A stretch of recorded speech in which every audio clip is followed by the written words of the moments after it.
حرية التعبير في العراق قد ما موجودة حتى في الولايات المتحدة الأمريكية. نعم. شفنا احنا اليوم الشعب الامريكي من خرج تظاهرات ما كان عدد الضحايا مثل ما كان عدد الضحايا اللي اكثر من 800 شهيد في العراق. نعم.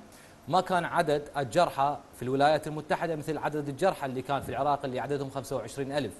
ما كان عدد المغيبين من 400 إلى 600 شخص عدد المغيبين.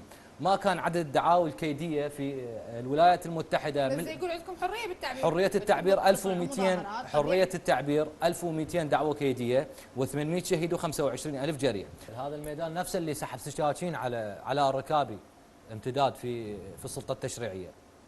هذا الميدان هو نفسه اللي قصى التيار الصدري في عام 2021.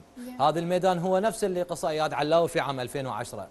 هذا الميدان هو نفسه تحالفات استاذ ناصر. شنو الفائده لعد وين صوت الشعب اذا انا اليوم اريد انتخب فلان؟ اكو اقصاء ماكو، اكو تحالفات. اوكي التحالفات شنو اللي قدمتها؟ التحالفات شنو اللي قدمتها للشعب؟